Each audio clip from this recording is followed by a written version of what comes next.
আসসালামু আলাইকুম, ঈদ মোবারক। তো এদিক নাও নিভা আসুক। তো বন্ধুরা, আমরা এখন যাচ্ছি আমাদের আরেক ভাই সারোয়ার মোহাম্মদ লিখনকে আনতে। আমরা এখন চারঘাটের উদ্দেশ্যে রওনা হয়েছি। তো আমাদের প্রথম গন্তব্য থেকে রওনা দিব, কারণ আমাদের যাদেরকে নিয়ে আসতে হয়, আমাদের দাদু, এনাকে নেওয়ার জন্য আমরা এখানে আসছিলাম। তো এই যে আমাদের গাড়ি রেডি হচ্ছে, এখনই আমরা রওনা দিব। তো আমরা রওনা দিচ্ছি, আমাদের দাদুকে নিয়ে শেষ। এবার আমরা সামনের দিকে রওনা দিচ্ছি।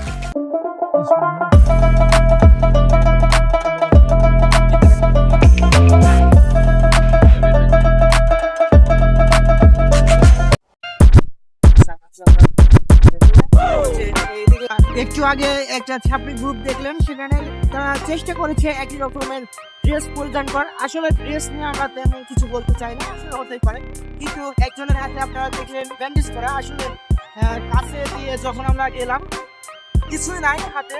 আসলে সে ব্যান্ডেজ করেছে এই জন্য যেন সে মেয়েদেরকে বোঝাতে পারে যে আমরা পাওয়ারওয়ালা পার্টি, আমরা একই গ্রুপের, একই ড্রেস পরিধান করেছি, মানে আমরা একই গ্রুপের। কয়েকদিন আগে কাউকে ছেঁচানি দিয়েছি, তাই হাতে একটু লেগেছে। এটা বোঝানোর জন্য হাতে ব্যান্ডেজ করেছে, যেন মেয়ে ছাত্রী বলে ছাপির ইয়া যাই হোক যারা আছে, তারা যেন কাজকে রাস্তায় করে থাকে, এই জন্য। তো আমাদের সাথে থাকুন, আমরা যাচ্ছি এখন সামনে নিতাইশার মোড়ে। আমরা নিতাইশার মোড় থেকে এখন ভিতরের দিকে ঢুকেছি, কিন্তু এখানে একটা ঈদের দিন অনেকে ঘুরে ঘুরে বেড়ায়, কিন্তু এখানে দেখছি মাঠের মধ্যে খেলা চলছে, ক্রিকেট খেলা।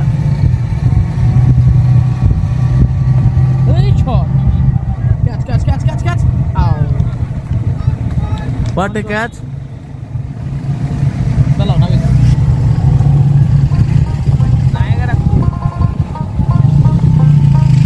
রাজবাড়ির পাশ দিয়ে হাইওয়েতে উঠবো। তারপর আমরা জীবনের তৃতীয় নম্বর রিস্ক নিয়ে নাবিককে সাথে নিয়ে নাটারের দিকে যাব। আসলে রিস্কের কথা বলছি যেহেতু গাড়ির অবস্থা খুব একটা ভালো না, আর কি বলবো, চার্জের সমস্যা হয়, গাড়ির মিটারের সমস্যা, মানে গাড়ি কতটুকু চলবে সেটা বলতে পারছি না। সুতরাং বুক করে যে কোনো সময় মানে গাড়ি থেমে যেতে পারে। আচ্ছা, আমরা এখন চলে আসছি পুঠিয়া রাজবাড়ি চলে আসছি আমরা। পুঠিয়া রাজবাড়িতে আমাদের থামার কোনো উদ্দেশ্য নাই, সেই ক্ষেত্রে আমরা এখানে থামবো না। আমরা সরাসরি একবার হাইওয়েতে উঠবো, নাটোর হাইওয়েতে। সেখান থেকে আমরা চলে যাবো একবার নাটোর, প্রথমে যাবো রাজবাড়িতে, তারপরে যাবো আমরা গণভবনে।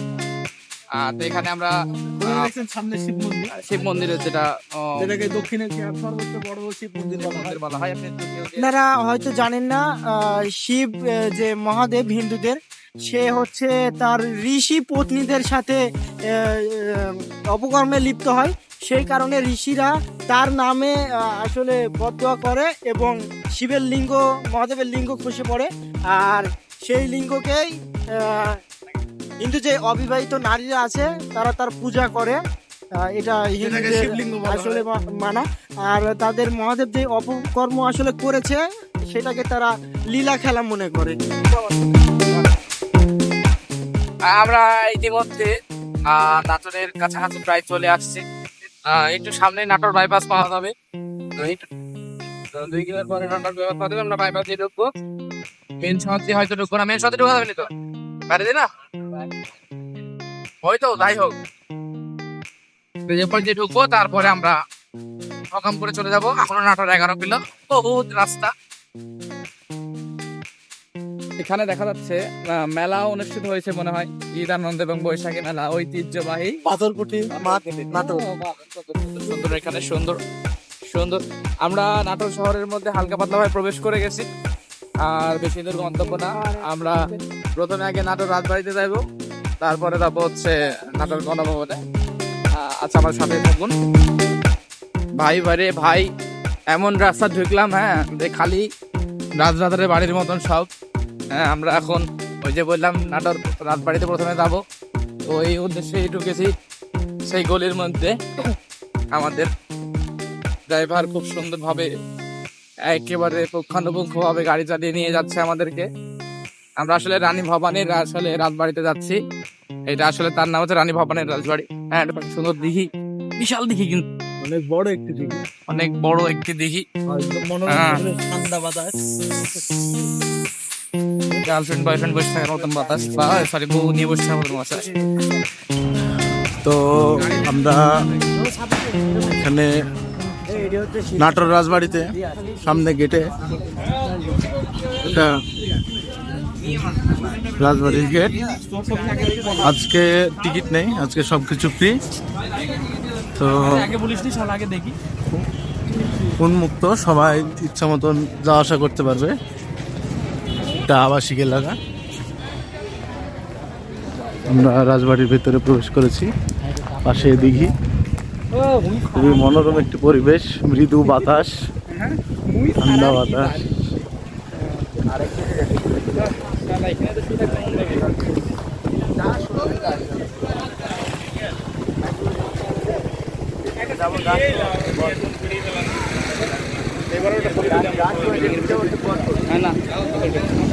এখান থেকে দাদা আমরা চলে আসছি। এটা হচ্ছে বড় রাজবাড়ি, রানী ভবানীর বড় রাজবাড়ি। এখান থেকে আমরা এই যে দেখাচ্ছে আমাদের ব্লগার, এই যে চুলের কাটে গ্লেজ গ্লেজ, চশমা চশমা চশমা চশমা। ও এদিকে দিকে দেখ না রে, তো এইটা হচ্ছে ভিলেন।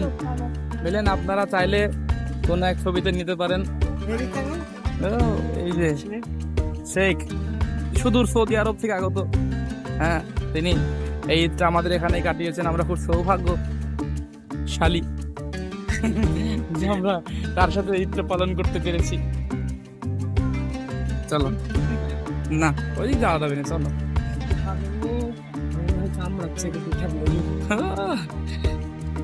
অন্তরের পর উঠতে খুব মন যাচ্ছে।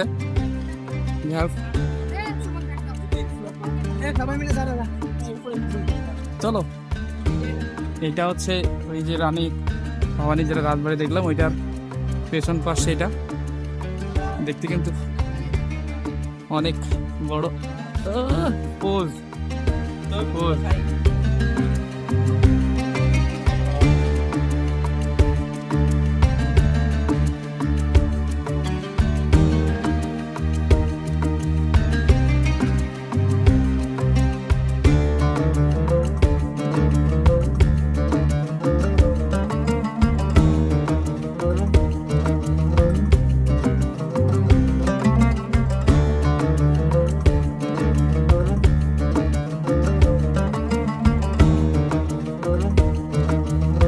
বড়তর মালখানা।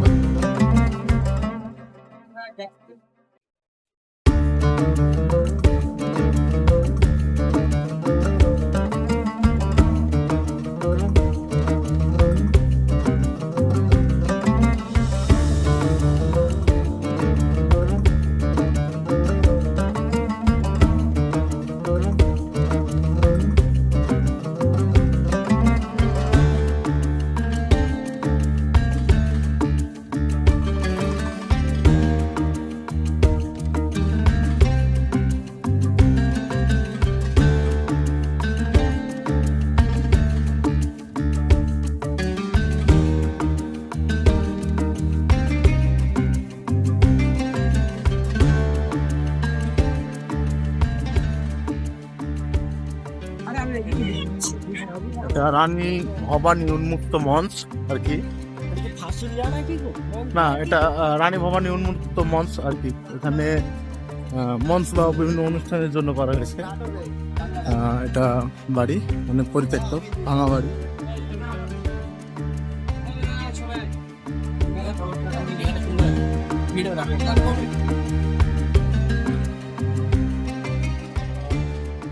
পরিত্যক্ত দাদা, তাই এটা এখন ময়লা ফেলার ভাগাড়ে পরিণত হয়েছে। এই যে আপনারা দেখতে পাচ্ছেন, ভালো করে দেখেন। চলো, এটা আরেকটি রাজবাড়ি। এটা হচ্ছে এখানকার রাজার দ্বিতীয় বউয়ের রাজবাড়ি। এটা দুইটা বউ ছিল, দুইটা রানী ছিল।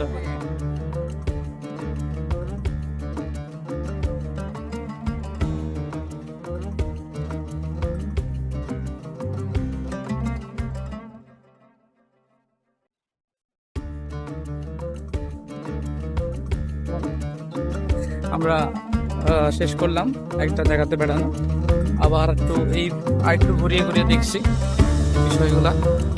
হ্যাঁ, আসলে কিন্তু জায়গাটা কিন্তু খুবই সুন্দর।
আমরা এই যে এটা বড় জেলখানা যেটা ভিতরে প্রবেশ করছে, ভিতরে অনেক অনেক অন্ধকার।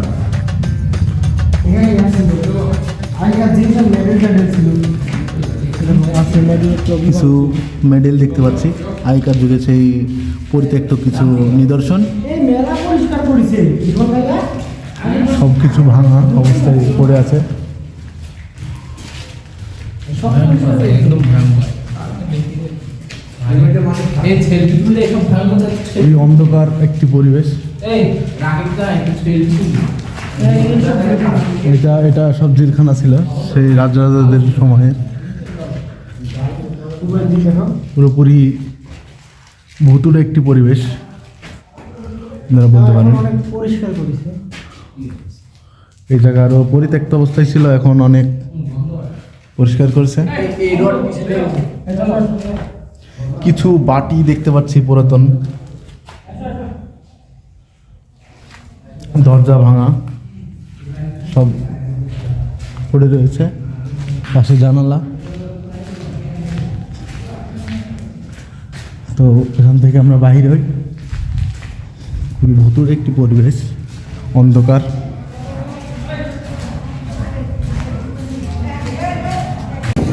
আমরা নাটোর রাজবাড়ি থেকে বের হলাম, বের হয়ে আপাতত আমরা যাচ্ছি গণভবনের উদ্দেশ্যে। হ্যাঁ, আপাতত ভাঙ্গা রাস্তাটুকু দেখালাম না, অনেক ভাঙ্গা রাস্তা পাড়ি দিয়ে আমরা আসলে হাইওয়েতে উঠেছি। এবার দিয়ে কিন্তু আপনার পাটুলও যাওয়া যায়, ঠিক আছে, আপনারা চাইলে আসতে পারেন। আমরা যে রাস্তা দিয়ে যাবো এই রাস্তায় সোজা গেলে পাটুল, আর একটু আগে গেলে হচ্ছে গণভবন। চলে আসছি মোরা, একটু আপনাদেরকে পজ করাই, পরে আবার দেখা।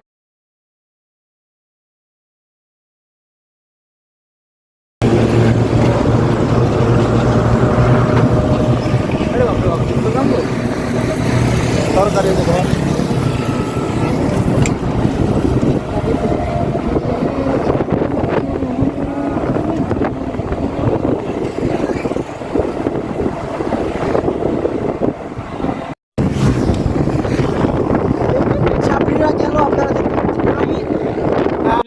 টোটাল 4টা ছাত্রী গেছে, মানে 4 গাড়ি, তার মধ্যে প্রথম 2টা ভিডিও। আসলে প্রথমে তো খেয়াল করিনি যে তারা ছাত্রী ছিল, পরে দেখলাম যে তারা আসলেই নতুন ধরনের ছাত্রী। তার নতুন ধরনের বলার কারণ আছে। আমরা এ যাবৎ পর্যন্ত যে ছাত্রীগুলা দেখেছি তারা হচ্ছে শার্ট বা ছাপরি ড্রেস পরে এমন গতিতে গাড়ি চালায়, কিন্তু এরা কি সেন্টু গেঞ্জি ছিল না, একবারে খালি পুরা খালি। যে এলাকাতে আছি এখন, এটা হচ্ছে ওয়ালিয়াতে যাওয়ার পথে, আপনার বনপাড়া থেকে ওয়ালিয়া রাস্তা, বুঝছেন? তো এই রাস্তাতে আপনি আসলে আপনি কোনো পার্ক পাবেন না, আপনি কোনো খেলার মাঠ পাবেন না, কিন্তু আপনি এখানে আসলে আপনার মন ভালো হয়ে যাবে প্রাকৃতিক পরিবেশে। এইটা তালের গাছের আপনি শাড়িগুলো দেখেন, আসলে গাড়ির গুলো সেই কারণে আপনি জঙ্গলে দেখাতে পাচ্ছি না। ও পাশে গোচ্ছগ্রাম আছে, হ্যাঁ এবার এভাবে চলছে, ওটাকে সুন্দর একটা রাস্তা, ছবি তোলার মতন জায়গা, একটু বসে থাকার মতন জায়গা, গল্প করার মতন জায়গা। হ্যাঁ দেখা হচ্ছে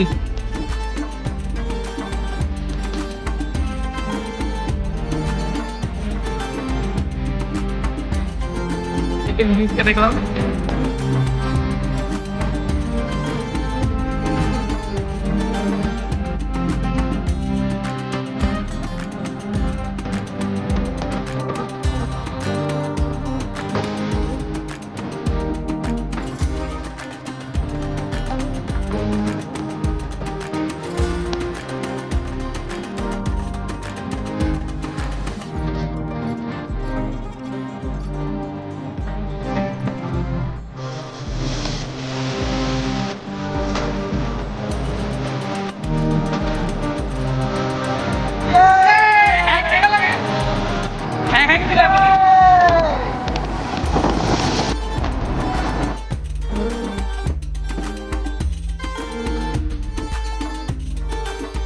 তো আমরা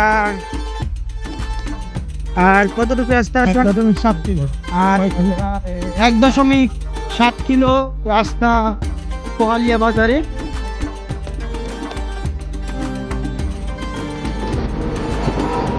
আমাদের গাড়ির চার্জ প্রায় শেষ, এখন জানেন কি করতে বসতে হবে কিনা, কি করতে বসতে হবে, আল্লাহ ভরসা, আল্লাহ ভরসা। যাই হোক মানে নেব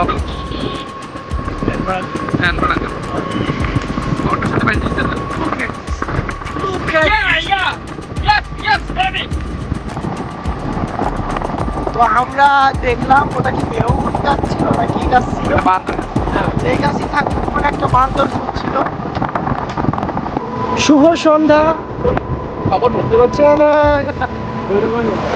সূর্য প্রায় ঘুমোতে যাচ্ছে। আমরা এখন কোন জায়গায়? ওয়ালিয়া বাজারে।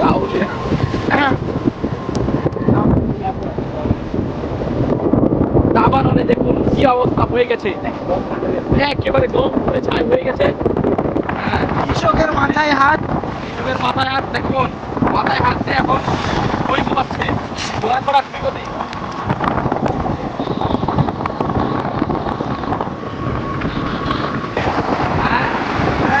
খালি খালি সিট খালি। আমি নাকি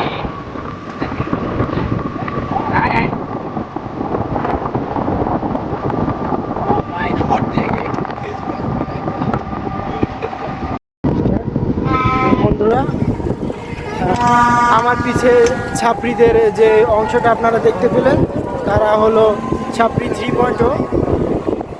আমরা এখন লালপুরের দিকে রওনা হচ্ছি। লালপুর তো না, আচ্ছা। তো আপনাদের সাথে দেখা হবে ইনশাআল্লাহ লালপুরে। বন্ধুরা, আমরা আরেকটি কন্টেন্ট পেয়ে গেছি। দেখলে যেন কি লাগছে। ও হাবিবি বন্ধুরা, আমাদের পিছে আরেকটা ছাপড়ির গ্রুপ চলে গেল। আমরা আরেকটি ছাপড়িদের গ্রুপ দেখলাম আমাদের পিছে, তারা চলে গেল। আসলে ঈদের আমেজটা আমরা এইসব ছাপড়িদের দেখলেই পাই। আরে সব হবে। চলে আসছে, আমরা মনে হয় সুন্দরবন চলে আসছি। ও অস্থির। সেই লাগবে। আরে রোডের ভিউ না বাবা।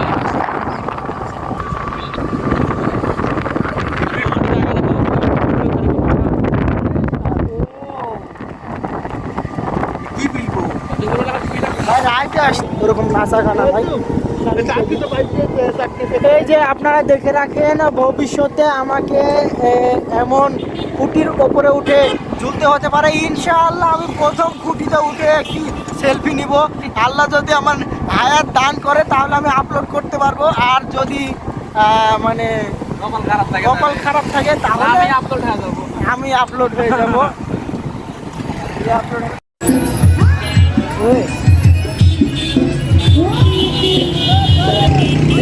তো আপনারা দেখতে পেলেন পেছনে ঈদের কাফারা দেওয়া হচ্ছে, অর্থাৎ শয়তান মুক্তি পাওয়ার পরে তার একটা ইউনিট এই বাজারে আসলে ডিউটিতে আছে।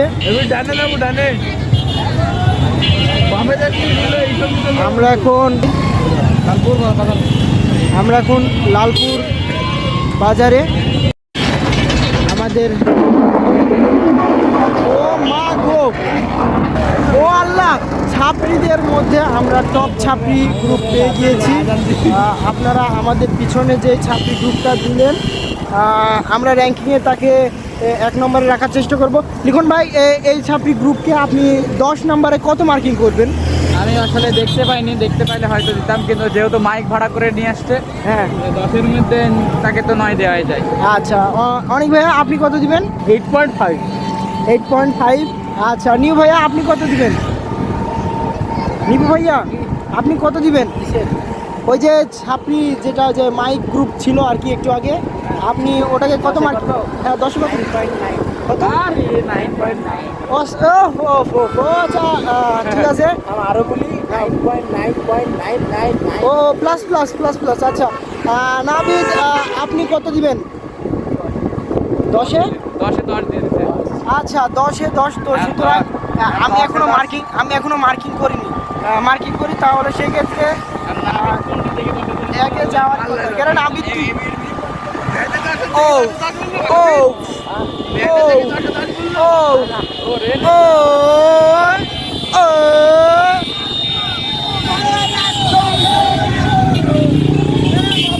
বন্ধুরা, আপনারা যদি পাপি মহলে যেতে চান তাহলে এই যে পাপি মহলের রাস্তা, এখানে হচ্ছে গ্রিন ভ্যালি পার্ক লিমিটেড। এখান থেকে সর্বোচ্চ 300 মিটার দূরে। আচ্ছা, গ্রিন ভ্যালি পার্ক আপনারা সেখানে যেতে পারেন। বিশেষ করে আপনারা যদি ঈদের দিনে যান, ঈদের প্রথম, দ্বিতীয় এবং তৃতীয় দিন, আপনারা যদি ঈদের প্রথম, দ্বিতীয় এবং তৃতীয় দিন যান তাহলে আপনাদের মানে চোখের জিনার পরিমাণ এত পরিমাণ বেড়ে যাবে যে আপনাদের 30 দিনের রোজায় আপনারা যা মানে আমল করেছিলেন তা মানে 1 সেকেন্ডে নষ্ট হয়ে যাবে। বন্ধুরা, এজন্য আমরা লালপুর গ্রিন ভ্যালিতে গেলাম না। আমরা আসলে প্রাকৃতিক পরিবেশে ঘুরতে পছন্দ করি, আপনারা বরাবরই জানেন। আমরা এমনিতেই লোকাল রাস্তায় ঘুরি, আসলে এগুলোই আমাদের ভালো লাগে। সামনের দিকে অগ্রসর হচ্ছে। এখন আমরা লালপুর, এখানে নাম্বার 1 কি 1 নম্বর ভাটা আছে। 1 নম্বর ভাটার ইতিহাস আপনারা অবশ্যই জানেন। যদি আপনারা আমাদের গত বছরের গত বছরের ব্লগটা দেখে থাকেন, সেখানে 1 নম্বর ভাটায় কী কী কাহিনী হয়েছিল সেগুলো তো অবশ্যই দেখেছেন। আর যদি না দেখে থাকেন তাহলে আগের ভিডিও চেক করতে পারেন। জানি জীবনেও চেক করবেন না, ভিডিওগুলো আমরাই দেখেছি। ভাটা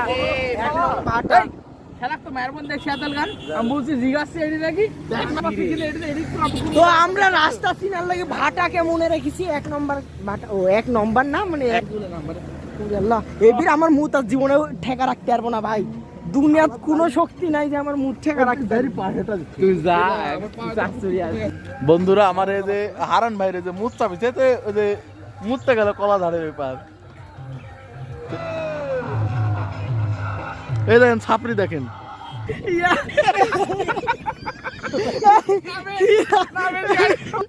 কালি কালি ওই দেখ সাপড়ি যাচ্ছে রে দাঁড়া সাপড়ি যাচ্ছে ওই দেখ মাথা কি মাথা গ্যারেন্টি এই উবুর কেন ওই ঢুক্কা উঠি গেল বলুন যে লড়ি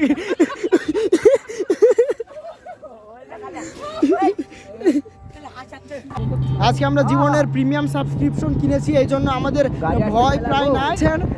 আপনারা দেখতে পাচ্ছেন নাবিদ যে আমাদের ড্রাইভার ছিল তাকে পরিবর্তন করে আমার সিট থেকে লিখন ভাই চলে গিয়েছে ড্রাইভিং করতে। আল্লাহ মাহবুদ, আল্লাহ মাফ করো। আমরা তওবা এবং ইস্তিগফার করতে থাকি এবং তওবা করতে থাকি। আল্লাহ যেন আমাদের সকলকে পবিত্র ঈদ উল ফিতর এর উসিলায় মাফ করে দেন, আমিন। বেশার্ধ বেশ বাদ দাও রে ভাই, আল্লাহ কপাল যদি পুড়ি যায় পাগারে উড়ি যা পড় করে।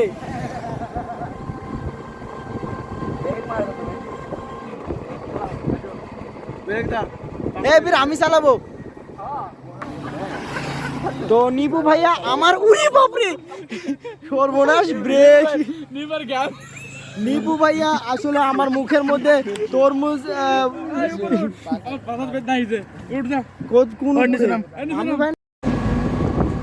আমরা চণ্ডীপুর বাজার চলে এসেছি। আপনারা দেখতে পাচ্ছেন আবহাওয়া কিন্তু একেবারে মানে সূর্যাস্ত হয়ে গেছে প্রায়। এখন আজান দিতে বাকি, আজান হয়তো দিয়ে দিয়েছে, হয়তো কানে আমাদের পৌঁছায়নি, কারণ মসজিদ আমরা এটা দেখতে পাইনি। আজান মানে এখনো হয়নি, হবে ইনশাল্লাহ। এখন আমরা নামাজে ঢুকবো, নামাজে ঢুকে আমাদের কলিয়াপুর বাড়িতে যাব, সেখানে রাস্তায় খাওয়া দাওয়া করে আমরা তারপরে আবার বাড়ির উদ্দেশ্যে রওনা দেবো ইনশাআল্লাহ। রাস্তা হচ্ছে সেই আমাদের চারঘাট রাস্তায় আমরা যেমন উন্নয়ন দেখেছিলাম, আসলে এমন উন্নয়ন হওয়ার কারণ আছে। আসলে চারঘাট বাগার দায়িত্বে যে অভিভাবক ছিলেন আমাদের প্রিয় অভিভাবক শাহরিয়ার আলহাজ মোহাম্মদ আলম শাহরিয়ার ভাই, ইমাম সাহেব কি মেলাতেই ছিল নাকি? তো বন্ধুরা আমরা এখন বাঘা উপজেলার সামনে যে এখানে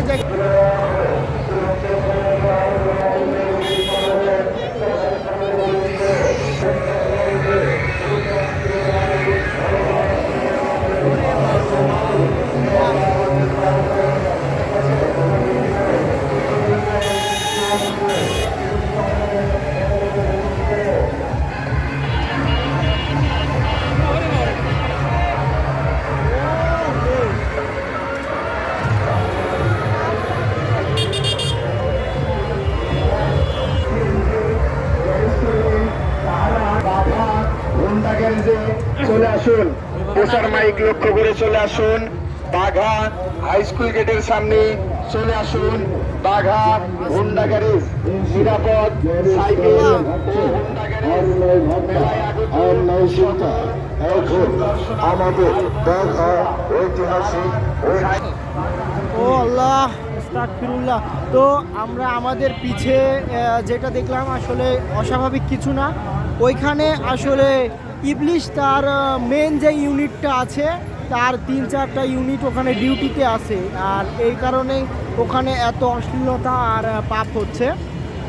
আমাদের কাছে কিছু সময়ের জন্য হয়তো 2-1জন এসেছিল, তারাও পালিয়ে গিয়েছে। প্রায় 150 কিলো রাস্তা, প্রায় 150 কিলো হিসাব করে আমাদের 147 কিলোমিটার হয়েছে আজকে আমরা ঘুরেছি আর কি। তো এই কারণে আমরা চার্জের ভয় করছিলাম অটোর, যেহেতু আজকে আমরা অনেক বেশিই করলাম। 147 কিলো খুব একটা কম না। তারপর আজকাল লিখন ভাইকে আমরা এখানে নামাই দিব, আর